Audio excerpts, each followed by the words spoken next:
PCL. The PPCL is talking to some of the partners with UAE to get the petrochemical complex also there. So these ports will be able to give more and more options for the eastern coast side trade to the entire globe. And we are also given what is the projected capacity if the both the phases of these ports are developed. Like it's every port is having around 100 million metric ton per annum capacity, handling capacity for the both the new ports also.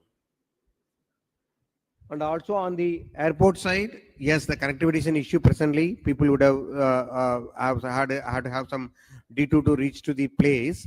But with the Honorable Chief Minister vision, we are also developing new ports also. So we are also asking the people who are interested to come and have a logistics side of the ports also. We are ready to have a partnership with the peoples because new ports is coming, and the port also has a adjoining area for the MRO facility also. We have presently state-owned airport is there at Kurnool. Okay, which you see here also. The Kurnool airport can be converted into a fully logistic hub as well, because we have the land adjoining to it. So if anybody is interested also, we can do it. Like what our Lulu chairman told, Mr. Yusuf Ali told that he wanted to develop that food processing from the Vijayawada. We also can explore other places also in the state. And we also want to have a specific food hub, like what we have in Dubai. Food hub. Similar structure is also possible. We have land available across the coast where we can start this activity also. So we request any investors from India and or AP and UAE want to collaborate and involved in that also. We are ready to facilitate that also. And also the previous slide I told about the interland connectivity also, which we have road and rail, and we are also getting huge amount of national highways in the state, especially connecting to the southern part of the state, so that we'll have very much good connectivity to both to Bangalore, either to Chennai or to Vizag or Hyderabad, so that it is easy to reach also. So all along we can go for a cold storage also. We requested the DP World to analyze and give us a report. What are the other bottlenecks of logistics that has to be addressed by the state, so that we can address them, so that the logistic cost of operation has to come down. What our CM envisages is the logistic cost of operation today is almost like a 14%. It has to come down to 8%. That is 6% reduction is possible, provided we are able to close these particular gaps. This is about tells but both about our what is our vision for the green energy. Andhra Pradesh will turn out to be a green energy hub, and also because green hydrogen related product also. Government of India declared green hydrogen hub at Visakhapatnam, in Visakhapatnam, okay, with the support of NTPC. Now we requested anybody interested on derivatives of green hydrogen, it can be green ammonia or some other products also. We are ready. AM Green is starting a similar project in Kakinada, which is going to be operational next year. So with that one, it gives more and more ways for the other people also to get into the industries. And it is also possible for you to explore now itself for the downstream industries also, which can be utilizing these facilities. In the NTPC area, around 600 acres is earmarked only for the MSMEs, or downstream and upstream industries of green hydrogen. So I request the entrepreneurs from Andhra Pradesh to take this opportunity and explore as well as technology may be in constraint. We request the Andhra people to go for a technology transfers. We are ready to assist you there also, so that you can get the technology transferred and you can start your issue also. And another attraction is the working age. We have a very dynamic and forward-looking youth available in the state who can be deployed by any industries coming in the state. And these are the policies which CM told that around 24 policies. Everything is available in the website. And we are also going for the speed of doing business, which our CMS has coined the word. So what we are planning is, for this speed of doing business, we have EDB, people are available here, and we also have our website for contact you. We request you take that opportunity at district level also, because not only at the state level, district level also, we are strengthening the system, so that the people at the district level, whether it is an MSME, medium or the large and mega industries, can avail the facilitation at the district level also.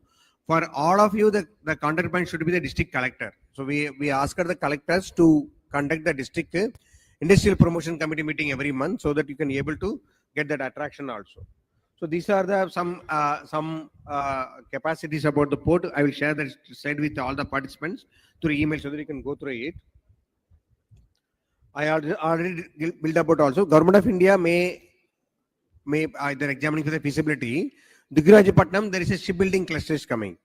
It's a huge cluster of 2,000 acres where the government of AP is going to provide the land as an equity. So I request the downstream industries, please now itself will start acting, because shipbuilding industry is the one area where you require a technical man force, and also you if you're even if you start a service agency today providing a qualified manpower to the shipbuilding industry, that will be a huge opportunity. Please catch this opportunity. The solid announcement will come in the next month, and then we can go for a quick groundbreaking there also. It has both the shipbuilding clusters with the port facility and also adjoining industries as well. So I request the industry people who are able to have a partnership with somebody else, either from UAE or other countries, please explore this opportunity and come. And for UAE brothers, my request is, please see that whether your people can come and start finding a partner here and doing, because we know that most of the shipbuilding and ship repair happens with Japan and Korea and other people. But here the investment opportunities are available for your investors here to come and invest in these areas. Fishing harbors, those who are interested in the marine foods, we are developing 4 fishing harbors. Not only fishing harbors, it has a cold chain and other processing led infra also. I request you to see that whether it is possible for you to explore the investments there. You know, the Vietnam and the other East Asian countries are very strong there, but we want them also to go for that one also. And like I told, these are the major area which I request you to come and explore your interest here, so that we can able to do it. And we also want various agencies available, vertical agencies available, integrated at the government level for various operations. We'll leave the presentations, but I just wanted to highlight only one point. We're given the contact details here. So the speed of doing business is the one essence which we want to highlight to you. Please come and explore. And UAE brothers, with the arrangement of the Investopia, let us take it forward instead of waiting for next April 2026. Meanwhile, we can have multiple meetings through virtual, so that we can take this dialogues continuous. Thank you for the opportunity given by the organizer of this event. Thank you very much. Thank you, sir. Thank you so much for those insights. And I now call upon our next speaker, Hon'ble Zaroni, Director of External Investments at UAE Ministry of Investments.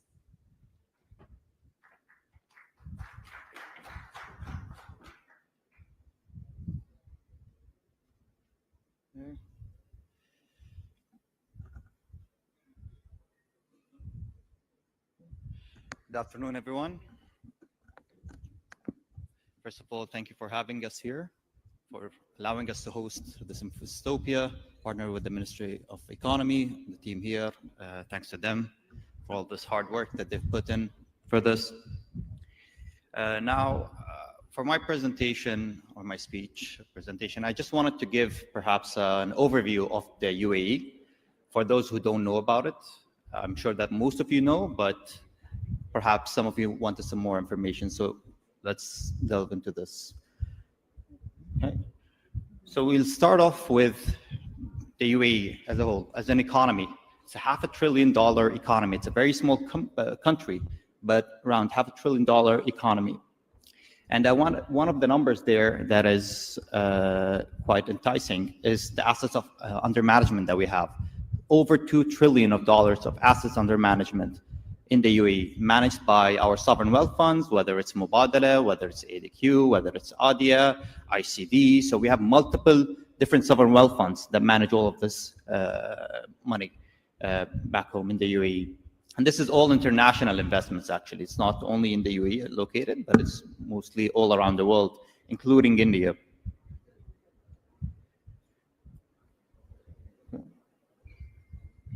So what are those key investment enablers back home in the UAE? We're going to go through a couple. We'll talk about the business environment. We're going to talk about the location itself. We're going to talk about the livability, why a lot of Indians perhaps also choose the UAE as their second home. Some of them, their first home as well.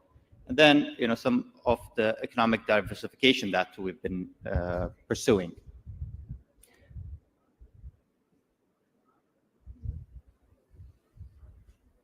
So first, business environment. So what makes the UAE very attractive? One, I think is most important is the tax, right? There's 0% tax on income, 0% tax on multiple things. 9% corporate tax that was just recently introduced, among the lowest internationally. There's no inheritance tax. So a lot of people I think they basically find this very alluring and attractive. They want to live there. They want to get 0%, no taxes on their income, on their investments, etc. Now, another important aspect would be the law, right? Is your investment protected, right? So we do follow, in some jurisdictions, the common law. So in the IFC or in ADGM, we do follow the common law international standard. So you're quite secure. You're sure that your investment is safe and nothing will happen to it. Other aspects, we have multiple trade zones, over 40 trade zones, most of it in Dubai. And this is basically, the trade zones are like, I think what the Honorable Minister also mentioned, the Dubai Internet City. It's all clusters of different zones. Different companies would relocate to those specific zones, basically to be close to the ecosystem. That's one. At the same time, the 9% corporate tax is also waived off in some of those free zones. Yeah.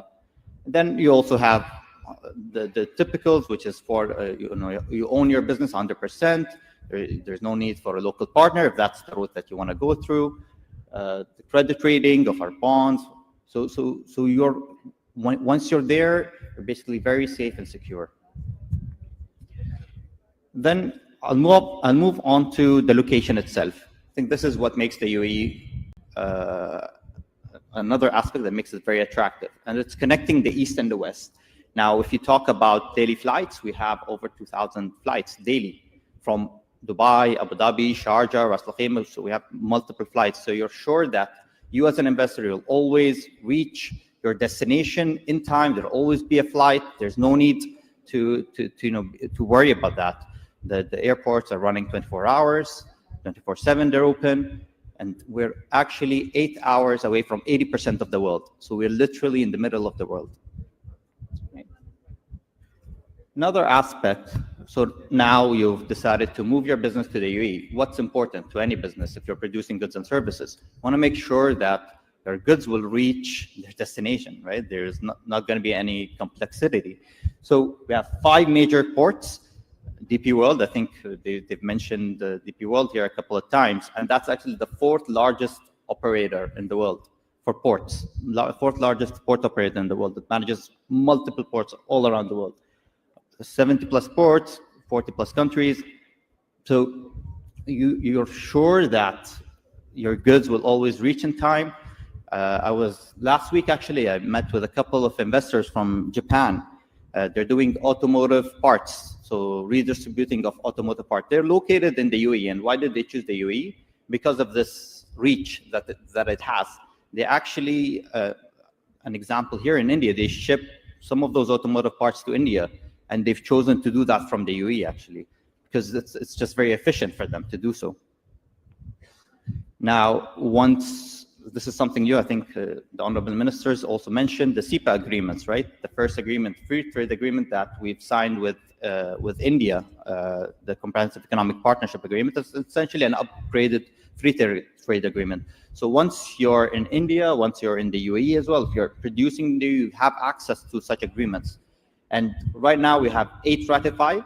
We also have other free trade agreements, historical free trade agreements through the GAFTA, with Singapore as well. And we're also signing and ratifying additional ones. I think we're around 20 right now. We've reached around 20 that have been signed or being negotiating on.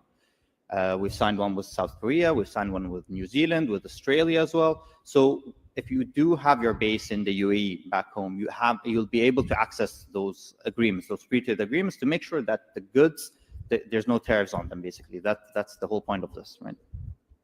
It gives you access to the market. Now, if we go into, so what happened due to all of this favorable environment, to those agreements? We have a huge economic diversity back home. whether it's, and that's also in part with the national investment strategy that was launched last year. We're focusing on multiple sectors that we're growing, and they've already grown, but we're also focusing on them, and they're growing, such as ICT. I think we have something big with India on this, with ICT.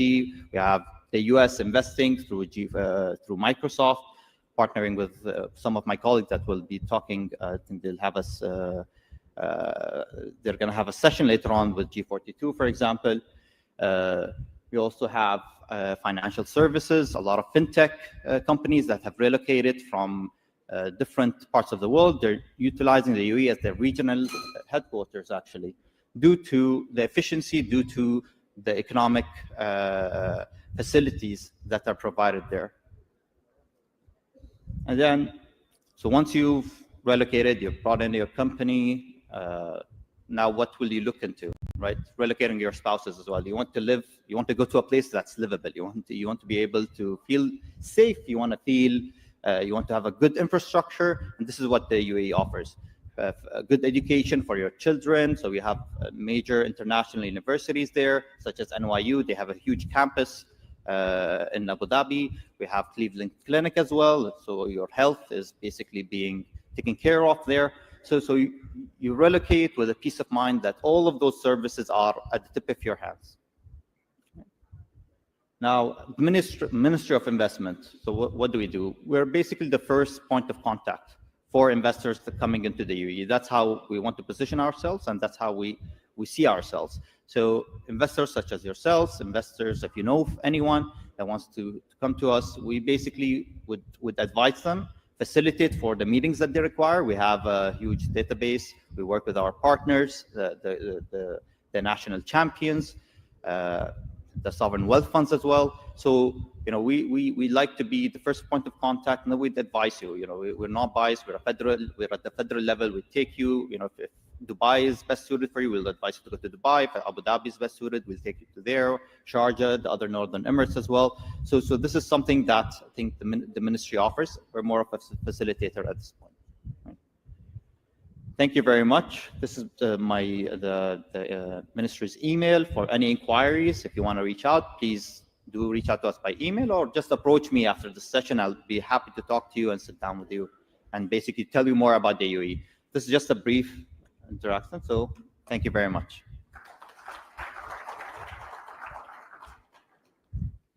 Thank you, Hon'ble Zaroni. Thank you very much, all our speakers. Thank you, sir. Thank you, ma'am.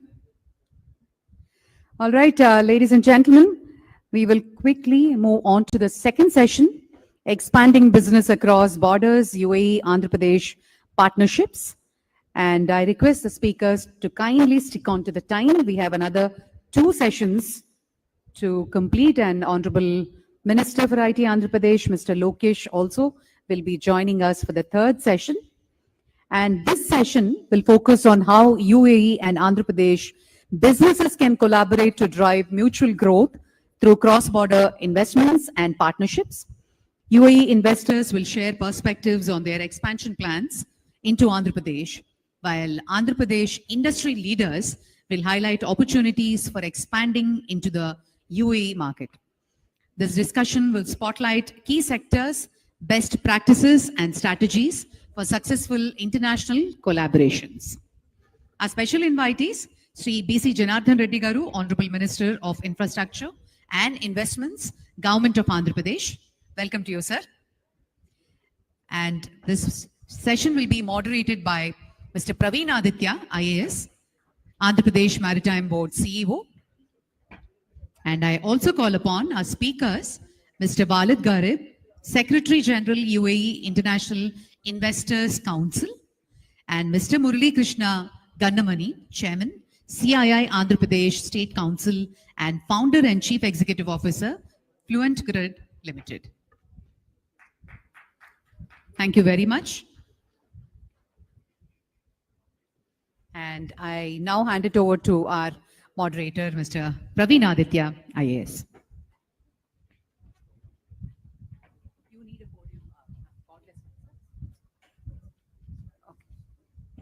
Thank you. Thank you so much. Good afternoon, everyone. We welcome the esteemed dignitaries on the stage. First of all, we invite Shri BC Janardhan Reddy Garu, Hon'ble Minister of Infrastructure and Investments, Government of Andhra Pradesh, Mr. Walid Hareb, Secretary General of UAE International Investors Council, Mr. Murali Krishna Ganamni, Chairman of CII Andhra Pradesh and CEO of Managing Director of Fluent Grid Limited. So in this session, expanding business across borders, UAE, Andhra Pradesh partnerships. So we'll have a panel. We'll have the dignitaries presenting their views on expanding the business across borders. So first, I would like to start with Mr. Walid Hareb. So before we go on, I would just like to introduce Mr. Walid Hareb. Mr. Walid Hareb is serving as the Secretary General of UAE International Investors Council, a federal platform that champions the overseas investment interests of Emirati businesses. With expertise in fostering global economic ties, Mr. Hareb plays a pivotal role in creation and management of free zones, economic zones, and trade facilitation hubs, thereby enabling UAE investors to expand their international footprint across strategic sectors. Mr. Murali Krishna Ganamani is the Chairman of CII Andhra Pradesh and CEO and Managing Director of Fluent Grid Limited. A believer in transformative power of information technology in turning around businesses, he started a company to build COTS products for utilities, which became the de facto choice for reforming the power utilities. And last but not the least, Shri BC Janardhan Reddy Garu is leading the state's infrastructure renaissance by championing initiatives in ports, airports, logistics, and industrial clusters. So he is at the forefront of the state's efforts to build a globally competitive multimodal infrastructure network that attracts foreign investments and drives inclusive growth. So we'll start the session, Mr. Walid Hareb. Sir, I would like to start with the question. So how do you feel is the UAE International Investors Council facilitating new investment corridors between India, UAE, and the African countries? Thank you, sir. No, sir. Mic. No, sir, there'll be a mic.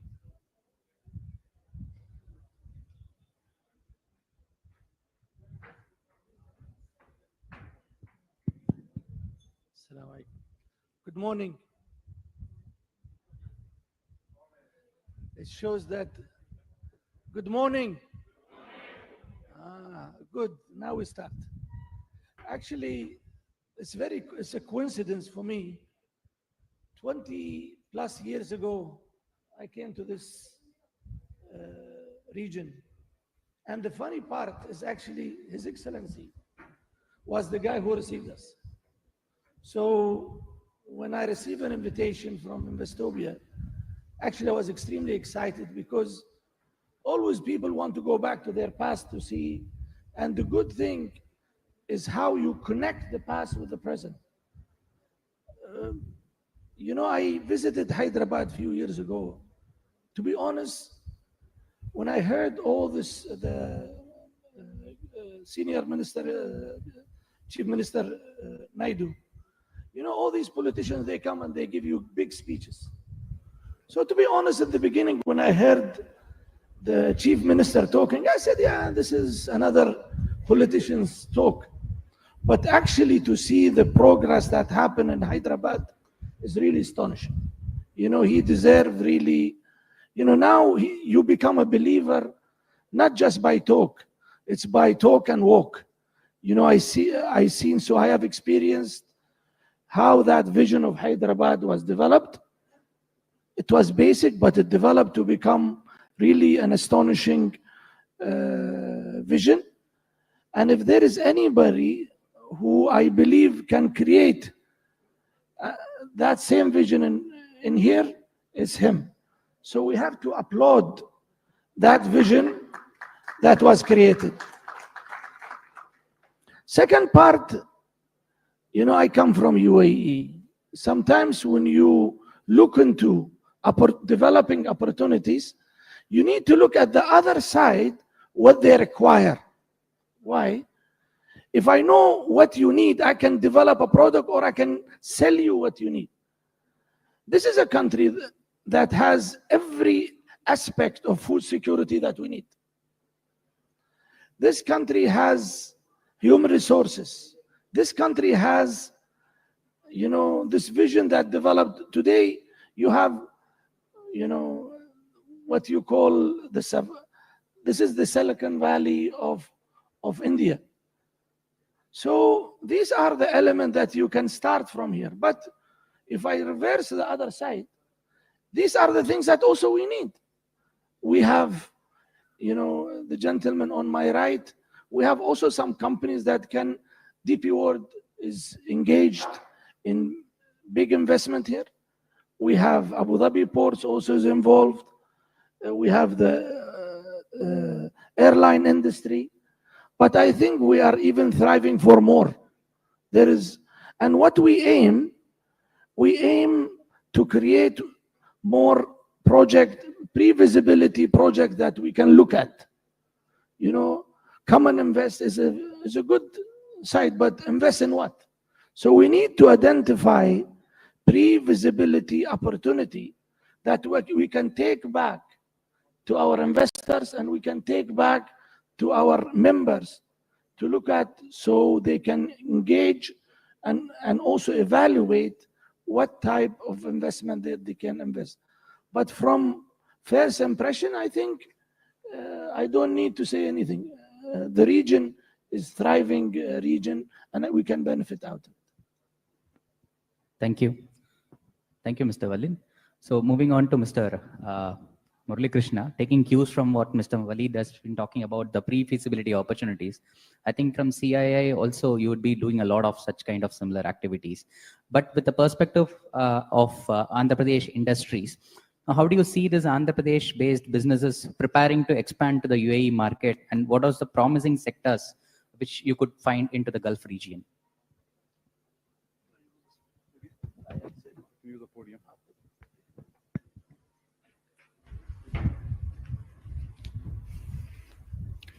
Yeah, good morning, everyone. And the CI protocol, I have to follow some.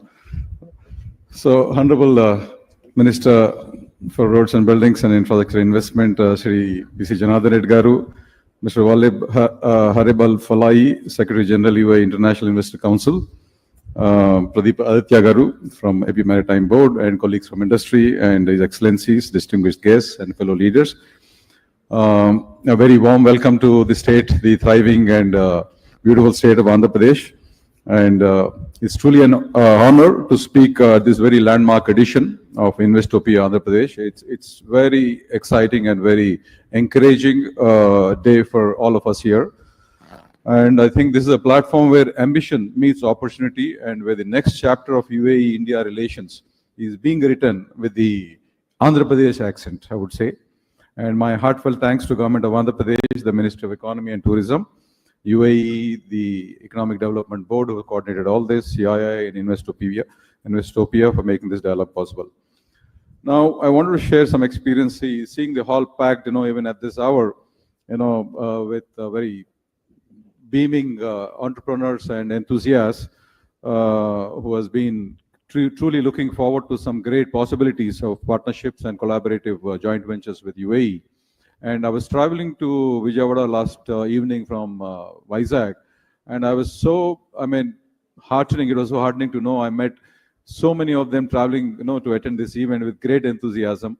One of them being a technology company who actually provides software services for Al Arabia. Prospecta Technologies, a good friend.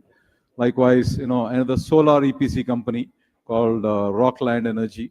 He wants to explore the possibilities of expanding to the UAE market. Likewise, agri-tech or a food processing company.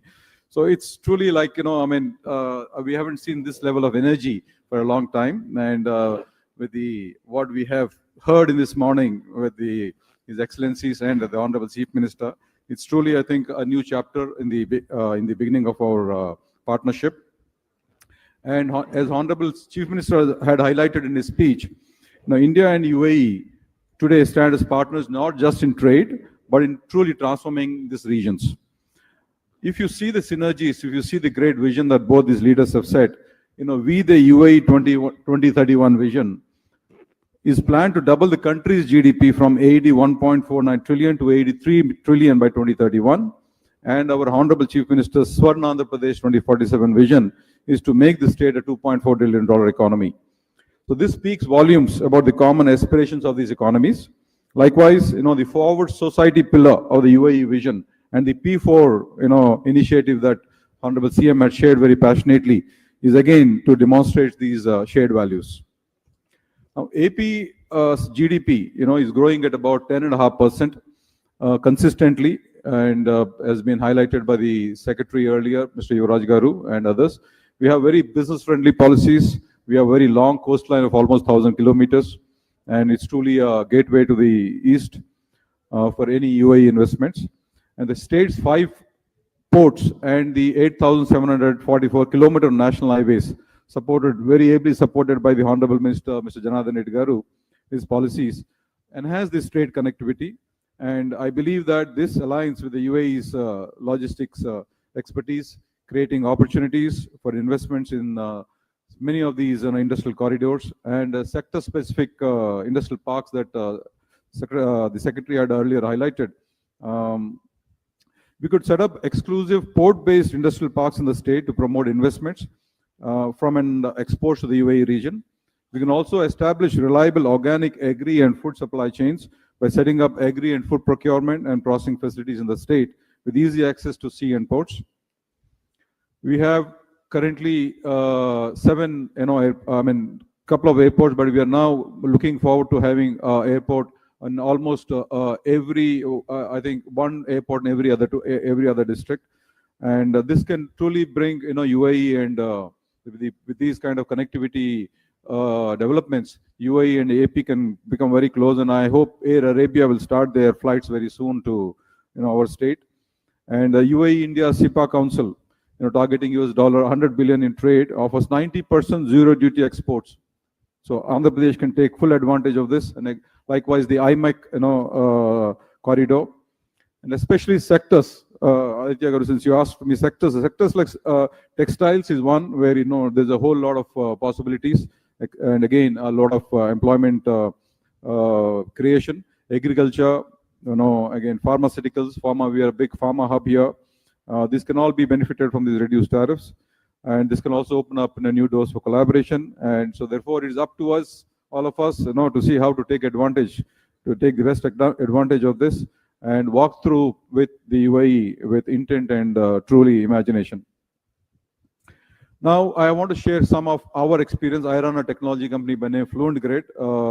We serve clients in the utility, energy and smart city sectors, and I'm very happy to share that we are collaborating and working closely with G42 in providing solutions to TAQA, the Abu Dhabi distribution company, to enable some of the smart operations and grid modernization.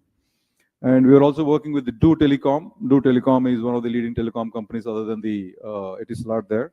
And we're working with them on the ADNOC, the Abu Dhabi national company, for their smart metering, platform, smart metering solution. And likewise, we're also pursuing opportunities with DP World in the port infrastructure space. So I think what I wanted to kind of bring out is that, so these are not just isolated engagements. And when there is this evidence that when vision meets execution, there is immense possibilities. And we have seen, the leaders of both our state and the UAE, they walk the talk, like Honorable Chief Minister Nara Lokesh Garu and His Excellency Mohammed bin Zayed Al Nahyan.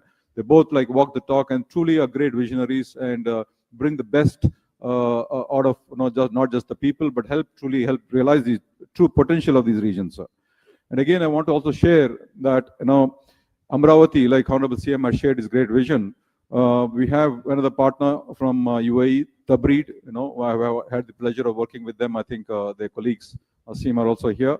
And so here they're setting up a district cooling plant, and our Honorable CM has a vision to extend district cooling to every home, not just to the businesses or commercial parks, but then to every home, and truly make Amravati one of its kind. And this you can see if you can relate to the Masdar city. This holds deep symbolism between Amravati and Masdar city, and both are greenfield cities envisioned for sustainability, innovation, and digital governance. So therefore, the potential for urban development, partnerships in green building technologies, climate resilient infrastructure is boundless. It's truly immense. And we can position these two cities as even living labs for Indo-UAE collaboration and urban innovation.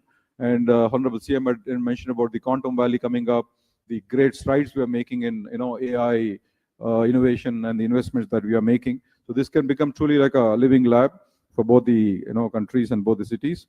Likewise, in the clean hydrogen and clean energy and green hydrogen, AI and quantum, we have a shared future. So the AP Integrated Clean Energy Policy 2024 targets 160 gigawatts, as highlighted by the Honorable CM, and complements the UAE's USD 163 billion clean energy commitment by 2050.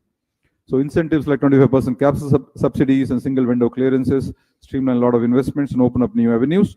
So both India and UAE are investing in green hydrogen heavily as the fuel of the future. And with Andhra Pradesh natural endowment in solar, wind, and pumped hydro, the UAE scale-up capabilities, the unique scale-up capabilities of UAE, we can shape the green hydrogen corridor to the global south.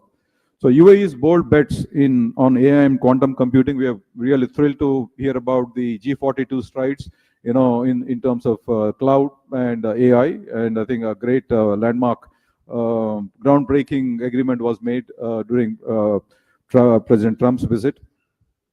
So these are all truly, very elating, and I see a whole lot of synergy between both these regions, and in the areas of AI and quantum computing, then fintech, smart governance. So all these create a very ripe ground. The mindsets, the culture. There's a lot of commonality, and so therefore there's a lot of R&D and deep tech startups that can take up, and especially the digital public infrastructure. And again, after this session, the Honorable Minister Nara Lokesh Garu is going to speak. So he's going to again share some of his insights. And there is this very favorable electronic policy, and our CM has set up a very ambitious target of $100 billion investments into this electronics manufacturing. Likewise, GCCs is another great possibility, the global capability centers. So while we welcome UAE investments into Andhra Pradesh, I also want to emphasize on the reverse flow of opportunities into AP. So our MSMEs, this is a great engine of growth for the country, and our startups and mid-sized enterprises are now truly ready to take off and explore UAE as a gateway to the GCC, Africa, and Europe. And from IT services and processed foods to marine exports and engineering products, AP's industries are poised to scale globally. And of course, UAE's investor-friendly ecosystem, logistic infrastructure, and free zones that has been highlighted by the Under Secretary earlier is really, truly, one of a kind partnership. So, and lastly, from the CI perspective, we are deeply committed, as pointed out by my President-elect, Mr. Mukundam, earlier, and I, as the Chairman of CI Andhra Pradesh, I reaffirm our commitment to making these partnerships truly frictionless and make it very seamless in whatever possibilities that can happen. And CI is working closely with the AP Economic Development Board, ministries, and international agencies to facilitate B2B and government to business opportunities, and of course the knowledge collaboration, not just beyond, going beyond the MOUs. So CI drives UAE-India partnership, securing $10 billion in FDI commitments in 2024. And Vijayawada UAE Economic Meet exemplifies CI's role in fostering this collaboration. And this credibility assures Mr. Al-Falais of reliable investment facilitation. Thank you, sir. And as a closing thought, I think we have a shared destiny. We have so much things in common, great leadership, great governance, and truly unique advantages. So UAE and Andhra Pradesh are natural allies in many ways, and in this new world order that His Excellency had earlier highlighted, defined by the sustainable development, digital infrastructure, innovation, and collaborative capitalism. So let's not just do business on both sides. So let's build this future together. And thank you very much for this opportunity. Shukran. Jai Hind.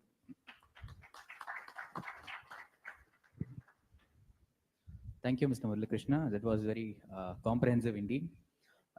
Moving on to Mr.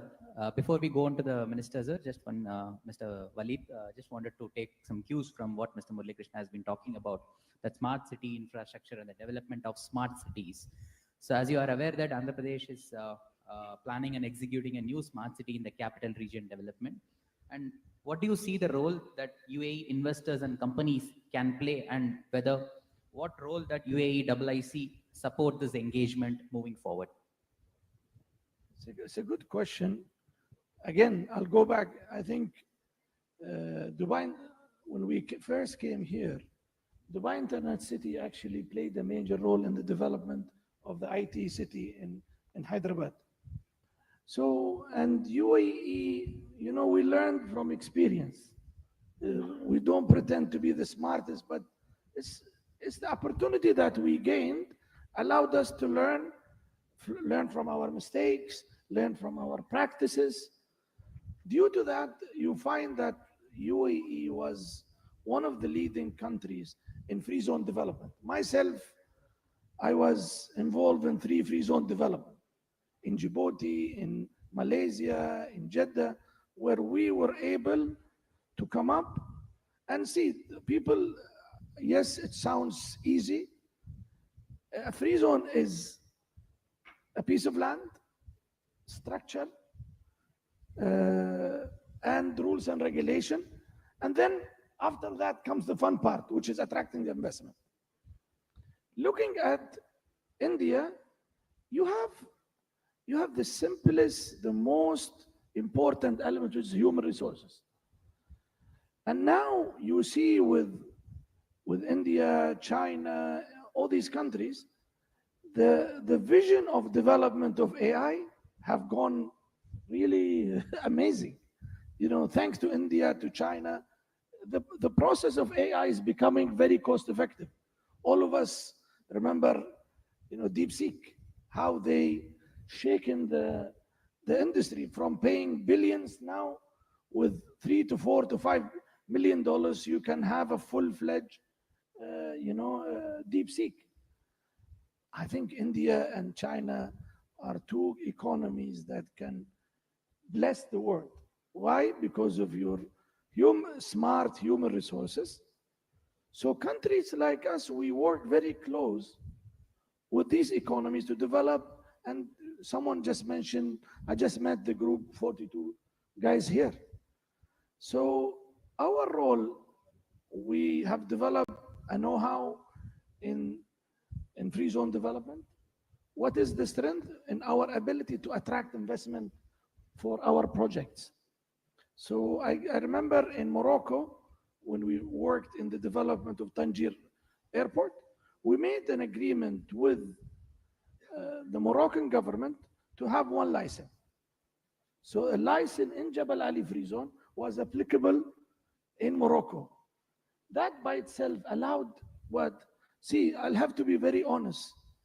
There are certain economies, when you want to open a company, you get scared. You know, not for some reason, I want to open a company in China or India, it's a bit a gray area. And thanks to the chief minister have given us a little bit of relaxation in the sense, come and I'll give you, you know, I spent around 25 years working in Africa. And the biggest challenge that we used to face is a one-stop shop of helping company access markets. You know, this license that we really give people a hard time for is nothing. Why? Because without an office and a bank account, your license is useless. If you really think about it, you give me a license. What can I do with the license if I don't have an office? And what I can do a license with your license if there is no bank account? So the process of people entering economy, make it easy. Let people come. So the same thing for attracting investment, for developing free zones, for developing industrial parks, make the process of entry very easy. If they come, they, you know, enter the country, they start doing business, they will start hiring people. They will start doing whether IT development or different food parks or etc. They will do it. The challenge that I see in a lot of these economies, they make the entry process so difficult that companies don't come. So if we go from this and back to the real question, UAE bring easy to do business. We develop a formula. It's not magic, but it's a formula that we learned, and we bring it to certain countries. And these countries that we click with, actually they thrive with us. So that's my view. We can support in different industry, free zone development. I think Your Excellency mentioned renewable energy, ports, free zones, technology, even technology. The technology that we develop together with you, actually we go and we resell someone else, somewhere else. So this is my view. I think but to be very specific with the question, we need to zoom. We zoom on what? We zoom on what I call, there is a vision that always I talk about, it's called investment map. I come to India, we expect the investor to know everything. Investor doesn't know anything. Create an investment map to show all the, what I call pre-visibility projects. Why? Customer doesn't know what he's doing. He's dependent on IPAs, FDI agency to give him direction. That's why you have these entities established. And my advice to the first line of investment attraction, create your investment map. What is it? It's simple clustering, simple visibility, pre-visibility stage project, locations. So when I come to Andhra Pradesh, I know where is the agriculture projects, where is the IT project, where is this? That's my simple advice to my brothers. We love you in UAE. You guys have helped us a lot in building our economies also. You guys contributed. My advice to you, create your investment map. Why? Without this, there's a lot of countries. As an investor, when you come, your radar is India, your radar is China, your radar is Africa. Customers invest where they find it easy to invest, to do business. Where that's my simple advice. Yeah, taking cues from His Excellency, I think I completely agree with you. We are endowed with, amazing talent here. Technical, in fact, the next gen technology ready, talent available. And this is where I was talking about that we could look at collaborating, like, the new Greenfield City, Amravati, which is coming up. And Masdar is, you truly set I think, benchmark standards in terms of, not just ease of doing business, but in terms of livability, like the Under Secretary earlier had brought up. The UAE is truly kind of a benchmark or a gold standard for livability in many ways, especially cities like Dubai or Abu Dhabi. So we can, collaborate and learn in many ways. And likewise, India has a very unique challenges. India had also launched this 100 Smart Cities program, and there is a lot of learnings that have come up. So basically, ultimately, a smart city is to improve the livability in the areas of safety, security, traffic, solid waste management, street lighting, and see how, the experience of the citizens are, far better. So one, I completely agree with His Excellency's perspective that ease of doing business, and especially here, he brings a lot of expertise in creating 3 free zones, and those 3 zones are truly smart cities, I think. So there's a whole lot of expertise that we can gain. And likewise, we also have unique challenges. India's challenges are different, right? You need video analytics for very unique cases like potholes, or maybe a triple riding. People are going on a triple riding. You don't have these use cases, outside. So these are all very unique, which requires again to apply technology like AI or imaging. So we can look at, this is where I was talking about creating a living lab in Amravati and collaborating between Masdar City or UAE, Dubai, and the free zones for both businesses as well as the citizens to see how we can create a very livable city in Amravati. And this is, and technology is anyway our strength, You know what I did? Basically, instead of me figuring out what you do, I send it to, AI, gave me exactly what you do, what are the opportunities that I can do, work with you, simple.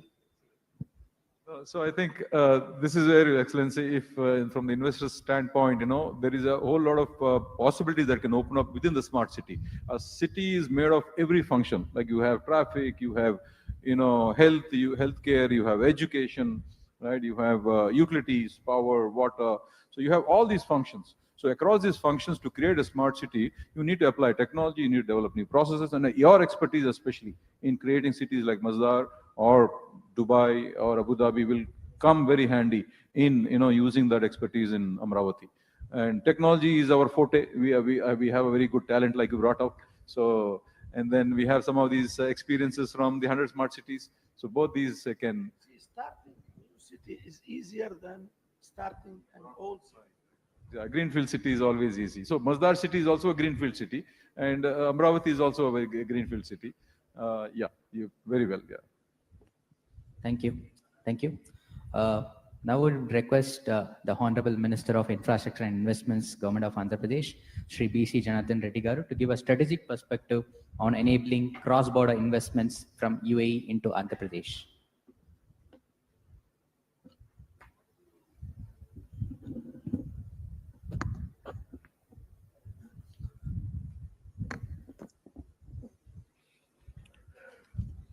A warm welcome to our esteemed dignitaries from the United Arab Emirates, industry leaders from both regions, and fellow government colleagues. This session is a reflection of the growing synergy between the United Arab Emirates and Andhra Pradesh. We jointly pursue cross-border growth, investments, partnerships, and shared prosperity. The United Arab Emirates is among India's largest trading and investments partners, and we in Andhra Pradesh are committed to taking this bilateral relationship to the next level at the subnational level. We see this partnership is one that goes beyond grade. One build on shared goals would food security, energy transition, resilient infrastructure, and globally connectivity. Andhra Pradesh is emerging as India most strategically located and investor-ready state. 1,054 kilometers coastline, 6 operation ports, 6 airports.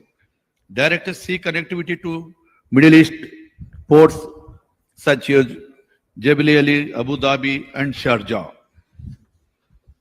We are investing heavily in port-led industrialization, logistics, park, multimodal transport, and corridor-based development. We invest in United Arab Emirates investors to explore industrial nodes in Visakhapatnam to Chennai, Chennai to Bangalore, Hyderabad to Bangalore corridors. Logistics and warehousing zones near Krishnapatnam, Kakinada, and Visakhapatnam port. Green Energy Hub, AP is a leader in solar, wind, pumped hydro storage, green hydrogen, and green ammonia. Fruit processing and aquaculture cluster linked to farm to fork exports. We welcome participation in PPP projects in infrastructure, industrial park, and clean energy. Andhra Pradesh has consistently ranked at the top in the use of doing business index. We have a single desk portal for all clearances, proactive governance, and a dedicated investors facilitation cell under the infrastructure and investment department. We are committed to tracking innovated Emirates post proposals and providing customized investors for anchoring investors. United Arab Emirates based companies have shown interest in logistics processing and port-based manufacturing in AP. We seek to convert this MOU and proposals into a grounded project with speed and transparency. The agreement with United Arab Emirates and India Comprehensive Economic Partnership provide a strong policy platform for deeper collaboration. The government of Andhra Pradesh is ready to be a trusted partner in United Arab Emirates. Strategically, expansion across Asia. Let us co-develop projects, co-create value chains, and build a corridor of infrastructure, innovation, and impact. We look forward to taking our conversations forward and working closely with our counterpartner in United Arab Emirates to realize investments outcome that benefit both regions. Thank you. Jai Hind.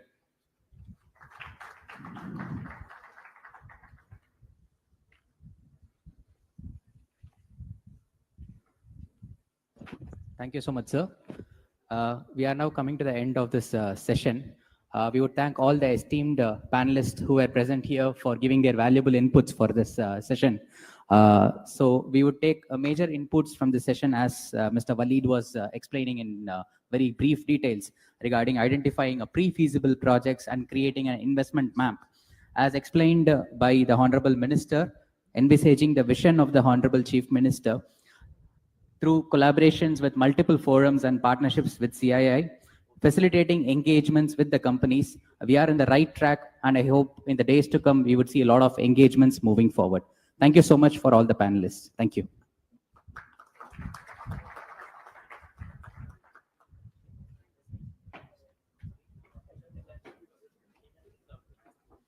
Thank you, sir. Thank you very much.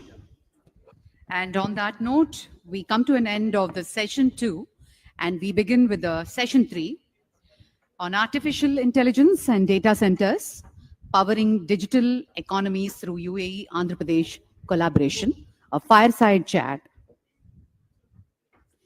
This fireside chat will explore how artificial intelligence and data centers can drive digital innovation, smart governance, and economic growth, with a focus on collaboration between the UAE and Andhra Pradesh.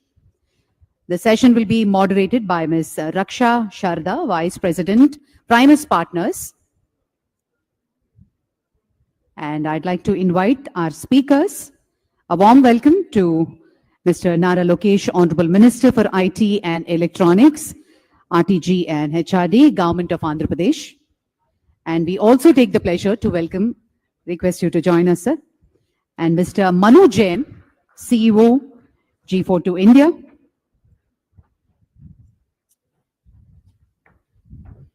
Hi, sir. Morning, sir.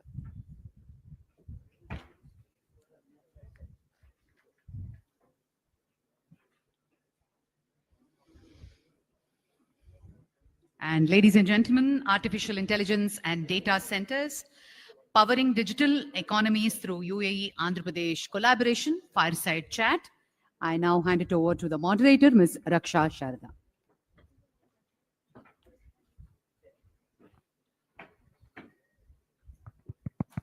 Thank you so much. Good afternoon, ladies and gentlemen, esteemed dignitaries and delegation from the UAE. This fireside chat is not only going to be interesting, but quirky. We have two friends who've known each other for years, shared ideas, debates, and probably a few inside jokes too. Each a visionary and a leader in their own sphere of life. I would first like to introduce our first guest, who brings together the energy of youth, the clarity of vision, and a deep-rooted commitment to public service. He is none other than Honorable Minister Nara Lokesh, Minister for IT, Electronic Communication, HRD and RTG, Government of Andhra Pradesh, a public representative with a technocrat's mind and a changemaker's drive. From driving digital initiatives in Andhra to championing citizen-first governance, he's redefining what modern leadership looks like. From blockchain in governance to Wi-Fi in villages, he's been pushing boundaries before it was cool. Ladies and gentlemen, Mr. Lokesh Nara, can we have a round of applause, please?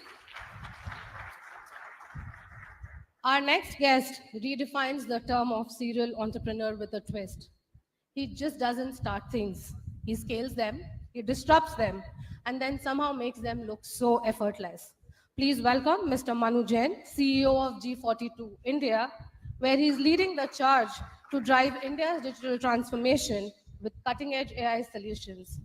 Known for his passion for technology and innovation, Manu was also the architect behind India's smartphone revolution, making tech not just smarter, but more accessible. He's a kind of a leader who can decode technology, strategy, and cricket scores all in one breath. And trust me, he will still get more steps on his fitness tracker than all of us combined together. Ladies and gentlemen, join me in welcoming Mr. Nara Lokesh and Mr. Manu Jain for a candid, no-filtered fireside session. Today, we are going to explore how AI and data centers are becoming the backbone of this modern economy and the unique opportunity which is packed for UAE and Andhra Pradesh. So before we jump into the AI and data centers, Manu, this is a question to you. If you could let us know that, what hooked you to AI and tech? You had any early aha moments? You realized that AI is going to be the next big frontier. What was that? Hello. First of all, I must say I'm really truly honored and privileged to be here in Andhra Pradesh, and I've been really fortunate to have Honorable Minister Mr. Nara Lokesh and Honorable Chief Minister Mr. Naidu as friends, as mentors for the last 10 years. I don't know if you remember it, Mr. Lokesh, but it was exactly 10 years ago in 2015, in May or June, when I met Honorable Chief Minister for the first time. This is when we were starting off Xiaomi in India. And he convinced me that the best place to start electronics manufacturing in the country was in Andhra Pradesh. And exactly 10 years ago, in August 2015, our first manufacturing plant was launched here in Andhra Pradesh. And since then, I'm truly indebted to you and to HCM for being such great supporters and mentors, not only to me, but to a lot of people across the country who want to do something in technology. So thank you so much. Coming back to your question, so my journey or tryst with technology started about 12-15 years ago when I came back to India and started an e-commerce company to sell shoes and clothes called as Jabong. Those days it was considered stupid. I thought it was a stupid idea. Who would buy shoes and clothes online? The way to buy this is go to a nearby store and buy it. But soon it became one of the largest e-commerce companies. And that's how my journey with technology started. Soon I realized that a lot of people, more than 60-65% of our consumers who used to come, buy shoes and clothes online, they were buying it from small little device called a smartphone. That's how my journey with smartphones started. Then Xiaomi became the largest company in India. We had all our manufacturing plants here in Andhra Pradesh. And then I realized a lot of people are using this not only as a device, but they're doing intelligent stuff on this. And the recent form of intelligence is artificial intelligence that a lot of us know this. That's how my shift changed from smartphones to building large supercomputers. So I've basically gone from selling sneakers to smartphones and now supercomputers. That's how my journey is. That's exciting to know. Honorable Minister, from your perspective, what inspired your journey into digital governance and technology policy? Thank you, Manu, for believing in Andhra Pradesh, and thanks for taking time off coming all the way from UAE to Vijayawada. We promise next time we'll have a direct flight connecting UAE and Vijayawada for sure. Saying that, so there are moments in life that fundamentally change you, and for me, it's been my Padayatra. That's where I've realized that during the first IT revolution, we have digitized the broken processes. Yes, they're digitized, but they're still broken. I think what excites me is with the advent of AI is how can I democratize governance? And how can we make it a lot more approachable to citizens? I think that's what excites me. And if you look at Andhra Pradesh, we are one of the very first states to bring close to about 600 services on WhatsApp. We call it Manamitra. I believe it's the step in the right direction, but it's just the beginning. We are now putting together a data lake in the back end, where whether a citizen wants a certificate or not, we're going to have it. So when he or she wants it, it's going to be available. That's the kind of approach that we want to take. The parallel thing I've also realized in the Padayatra is that the entire land records is still a broken system in India. Though there's been a lot of digitization, it's still a broken process. So we are now putting together an AI agent that can take all the knowledge of the best RDOs and so on and so forth. And what parts of this process can actually be automated. And that's what excites us here in Andhra Pradesh. So in a nutshell, it's about democratizing governance. And that's been the motto with which we are adopting AI now in Andhra Pradesh. That's good to hear. From your learning experiences, moving on to the landscapes that we want to discuss today, Mr. Manu, from the vantage point at G42, how do you see AI and data centers shaping the future of the digital economies globally and especially focusing on India and UAE?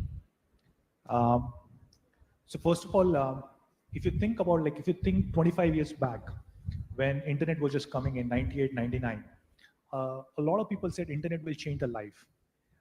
There were a lot of people who thought this was just a fad, just a fashion. But if you really fast forward today, a lot of things like we can just order food in 10 minutes, we can basically do video calls with people sitting across the world. All of this has been possible through internet. So the next big thing in the next 25 years is going to be about AI and related fields. And the most foundational block in artificial intelligence, AI, is the data center. So data centers are these really high-tech buildings. Think of this like high-tech malls, which basically bring like high degree of security, safety, where data and compute is stored, and which is used for building AI cloud, AI compute, which is used to store AI compute and then AI cloud and AI models. So we at G42, one of our goal is to basically build this intelligence grid, a grid of interconnected data centers and compute clusters across the world. If you look at, sir, 40, 50 years ago, one of the grid that was built many decades ago was this whole electricity grid. And everything that we use, from lights, AC, our mobile phones, use this electricity grid. But if you look at 25 years down the line, our children will use two different grids, electricity grid and this intelligence grid, which will be powering the world of AI. And we want to play a small role in making this happen. So when, for example, when President Trump was there in UAE a few weeks ago, we announced that we will build a 5 gigawatt AI data center. And just to give you a reference of how big 5 gigawatt is, today India total combined is about 1.5 gigawatt of total capacity. So we announced something which is almost 4 times bigger than what is there existing in India, out of which first gigawatt will be a Stargate initiative, the first target outside of US, which we are building in Abu Dhabi in partnership with NVIDIA, with OpenAI, with SoftBank and many other companies. And we think there's a lot of scope here in the country, in India, because if you look at the recent report, India has become the largest market for OpenAI. About 14-15% of the OpenAI users, 1 out of 6 users in the world, are from India. So there's a lot of opportunity for India, for Andhra Pradesh, to build similar kind of infrastructure, which is AI data centers and compute clusters for companies like OpenAI, for Grok, for Gemini, and for many more. Awesome. So Andhra already has a vision of becoming a smart tech hub, with the quantum computing talking about data lakes, etc.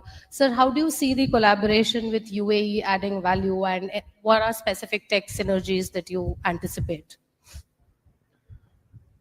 Honestly, I think our generation is lucky where we are able to see industrial revolutions at quick succession. In the past, we've seen how airport transforms the entire economy. Like, look at Hyderabad airport, I think now contributes close to 16 or 18% of Telangana's GDP. I believe that's what data centers actually can do.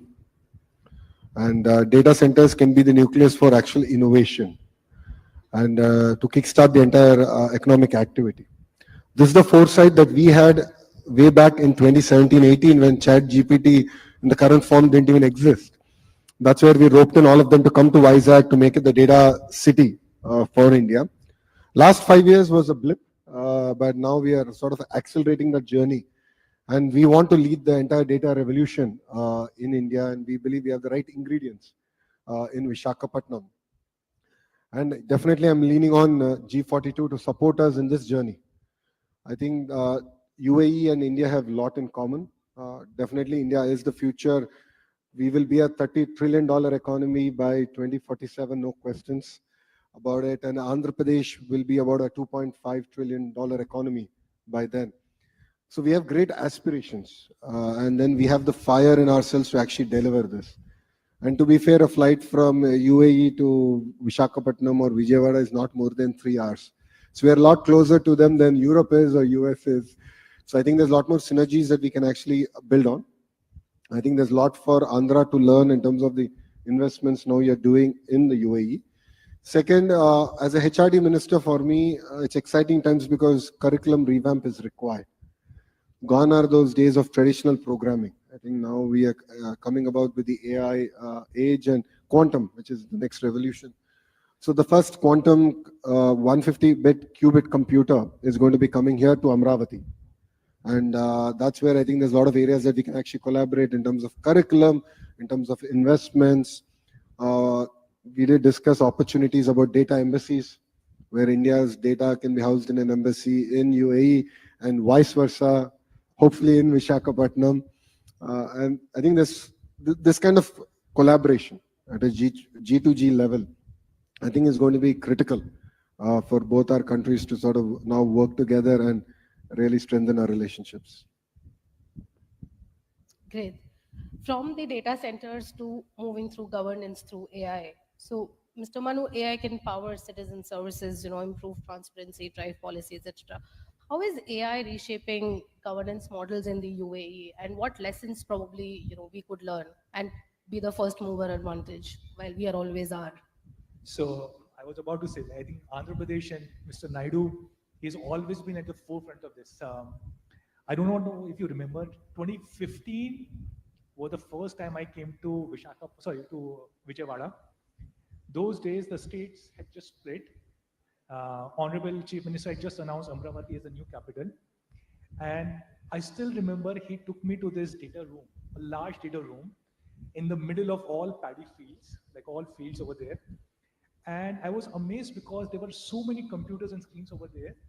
And every single data point about every citizen, every village, every taluk, every city, every district was being captured over there and monitored over there. I still remember those days, I had not seen these kind of war rooms, data rooms, even in large companies, corporates, but I saw it in Andhra Pradesh, in Vijayawada. So you and Honorable Chief Minister have been at the forefront of technology. You built a great hub in Hyderabad and now building here in Amravati, in Vijayawada, and in Vizag. Going back to what we have seen in Abu Dhabi or in UAE, I think over there we see the next level where using this data and using AI for decision making. So in a lot of areas, AI is being implemented, a lot of government areas. In fact, what I remember is that in Abu Dhabi, across all digital departments, it has been mandated that they have to be AI first by 2027. A lot of small areas across the board where AI is being used, like all traffic fines now are done through AI. There's immigration process which is being done through AI. So you just walk through a tunnel and you don't have to go through anybody for stamping or even for the smart gate. AI will do your immigration on your behalf. AI is being used for genome sequencing and a lot more. And I'm pretty sure this can be used and implemented here in India and in Andhra Pradesh, even at a bigger scale, because the population size is so much more and the impact can be so much more as compared to any other part of the world. So I'm sure this is only a matter of time before you would implement all of this or even better than this here in AP. Great. Honorable Minister, if you could shed some light on how AI is actually reshaping the governance models in India, what could be leveraged from the UAE? Well, if I'm correct, if my memory serves me right, UAE is one of the very first countries to have an AI minister. Two, they have also in all their boards, there is now an AI board member that enables decision making. I met the Honorable Minister of UAE, and before I came for this meeting, even in their cabinet meeting, now they're having an AI minister, not the human, but the AI doing this. So it aids in decision making. So in Andhra Pradesh, we are at the beginning of adopting AI. What we've done is we've gotten all the use cases from various departments. So we have close to about 100 use cases now available. And we are now doing a hackathon to go about solving the challenges that they are facing at the field. But honestly, it's just the beginning. I think there's a lot for Andhra to learn from UAE, the kind of implementation that they've done. So I was jokingly telling Manu that if I implement AI in traffic violation, then I'll be out of a job. I think it's something that we need to learn, bring it slowly in, and we need to create the entire impetus in the right direction. Because the harsh reality sometimes does hurt, but I think we have to prepare the public of Andhra Pradesh in the right direction to actually adopt AI. Saying that, I think to be fair, there's a lot of fear around AI, whether we will lose jobs. And my only say has been that every industrial revolution has ended up creating more jobs than it has displaced. And countries that have adopted to that industrial revolution have done exceedingly well. So in the IT revolution, India has been the biggest gainer. I believe in the AI revolution, India will be the biggest gainer. But I think there's a lot to lean on to UAE and what they're doing, specifically in G42. And there's something for us to sort of learn and look at the areas of synergy and implement those here in Andhra Pradesh. You mentioned that you will be out of the job. I don't think you will ever be out of job. I don't think AI can ever can have the kind of charisma and charm that you have, and will never get the kind of love and support that you get from everybody. So AI will take up a lot of jobs, but definitely not yours. Rightly said, Mr. Manu. As I said, the state is always, a step ahead. Honorable Minister took my question for the next fireside and answered in this one as well. So moving on to the job creation and economic growth that we always speak about, there are conversations that sometimes data centers are more infra heavy and not that much of a job creations, so on and so forth. But we all know that it's important. It's not just infra, but it's engine of economic growth as well. Mr. Manu, what is your thought on data centers and economic growth? So as Honorable Minister said, I actually think in the next wave, when the wave of AI comes in a very big way, data centers will play a very big role. And not just enabling AI, but being the engines of growth, as he said. If you think about from a data center perspective, there are 4-5 things required to build a data center. You need land, you need power, you need undersea cables of fiber connectivity, you need people who will offtake it, the capacity in the data center, and of course you need the great government support. And I think a place like Andhra Pradesh has probably all 5 of these. You have land, you have green energy. Sir was telling me that now they have undersea cable coming to Vizag. Then with Vizag becoming a large technology hub, you will have off-takers over here. And of course, you have a great government support. So I genuinely hope that Visakhapatnam or Andhra Pradesh will become a large hub for data centers. And when you have data centers, then the entire industry moves over there. You will have people who will build large compute clusters, who will build quantum computing, supercomputers, AI computers, GPU clusters in these data centers. Then you will have cloud companies coming and setting up cloud on top of it. You will have AI companies coming and building models on top of it. So while you think of data center as just the building, but what you have to think of is this enables the entire ecosystem. And one data center will generate hundreds and thousands of jobs. Not only people who are working in data center, but all around this, across compute, across cloud, across AI, and those applications built on AI. Great. Sir, given that Andhra is taking a lot of initiatives in AI and data centers, just your thoughts on how are we creating new opportunities for youth skill development, because that's very important. And how do you see such partnerships that we are doing right now would definitely add value to the story that we are building in? See, the biggest challenge that I foresee is that the kind of jobs that will get created in the 5-year horizon are yet to be discovered in AI. We really are yet to understand the kind of transformation that we are up against. So as a government, as the HRD minister, my focus is on, can I sort of build my curriculum, which is going to be ahead of the curve. And the basic, traditional skills, or if I may, which borderline are still relevant, but then might not be 5 years from now, should actually move into a polytechnic or a degree college sort of a level where universities do the next level sort of inspirational curriculum and actually inspiring R&D. I think is going to be very, very critical for us. So it's going to be an exciting journey, needless to say. And as I've already said, it's important to embrace it. There's no point resisting it. So the quicker we embrace it, quicker we prepare our youngsters for the next revolution, I think the state and the nation will be ready. When no one in India was really talking about quantum, it is this state that spoke about quantum. We're getting South Asia's first 150 qubit quantum computer coming to here, Amravati. January it will be here. We're going to have use cases ready and we're going to execute on it. So our ability to sort of understand the curve, where it's going to be, and actually execute on it is going to be very, very critical. And Andhra Pradesh is leading from the front.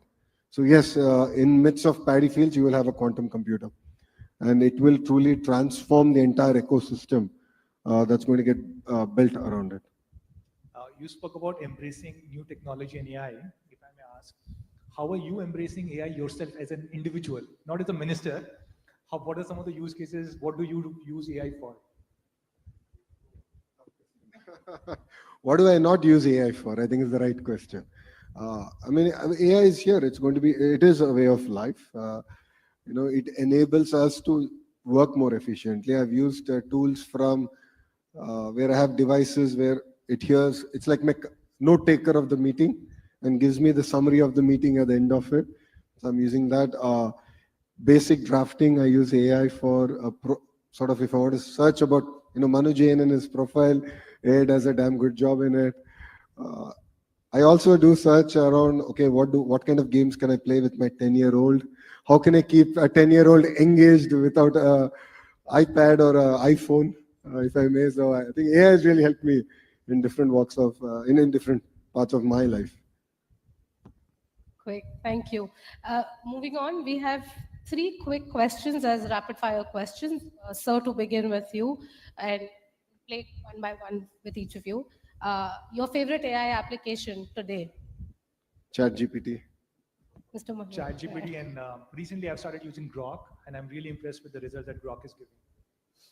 One futuristic tech you are most excited about? Self-driving cars. Okay. If you come to UAE, I can actually show you. We have a company which is doing this in UAE. Personally, I'm most excited about robotics. With AI coming in, robotics can actually do a lot of work for us. So there was a very famous quote that I do not want AI to do poetry and work for me, coding, and while I do washing and cleaning. So with robotics coming in, it can be actually reversed. I am excited about robots coming and doing cleaning and washing for us. So I'm really excited about that. Exciting.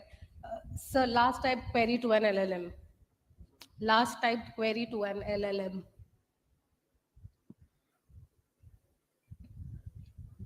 I was drafting automatic WhatsApp reply messages. How to make it more pleasant to share the bad news. For me, I was coming today morning and I realized I've been to Vijayawada so many times over the last 10 years, but I have not been successful in bringing my wife here. So I was asking ChatGPT and Grok, what are the best ways that I can convince my wife to come to Vijayawada next time I'm here? And if I may, what was the response? So there were multiple responses, but I think there were a lot of them were also funny. But 3 I found very useful. First, ChatGPT suggested that I should probably take pictures in front of some of the scenic places or famous places of Vijayawada, especially farmland, and show it to her. Second, I should buy some nice gifts from Vijayawada, which is like local gifts, take it for her. And third, where I need your help, is direct flights from Dubai or Abu Dhabi to Vijayawada. Otherwise, I don't think I can bring her. Thank you so much. This has been amazing and a fascinating conversation that we've had. Today's fireside chat didn't even only give us a glimpse into how data centers and AI is not just the buzzwords, but they're the building blocks for future-ready economies. We heard how Andhra Pradesh is positioning itself as a digital powerhouse, creating jobs, skilling youth, and enabling innovation, and how collaboration with global leaders like UAE can fast-track the vision into reality. From policy to infrastructure, from innovation to impact, it's clear that the future will be shaped by those who embrace technology and partnerships with purpose. A big thank you to our speakers, Hon'ble Minister Lokesh Nara and Mr. Manu Jain, for their insights, candor, and vision. Thank you to the audience for joining us and hearing this forward-looking conversation. Let's keep the momentum going because the future is being built. It's right here and right now. Thank you so much, everybody. Thank you. Absolutely. Thank you so much. Raksha, thank you. I request Honorable Minister to felicitate Mr. Manu Jain, CEO, G42 India.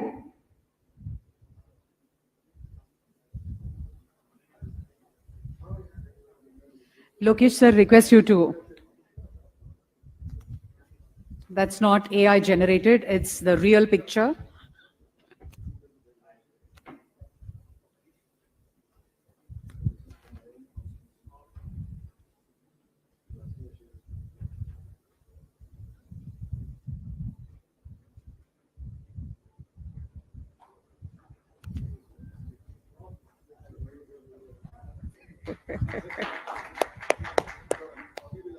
Araku.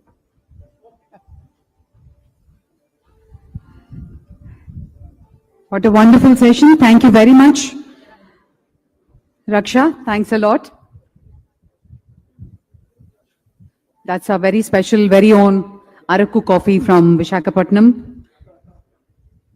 Thank you, ladies and gentlemen. We will break for the lunch, a 45 minutes break, and resume for the last and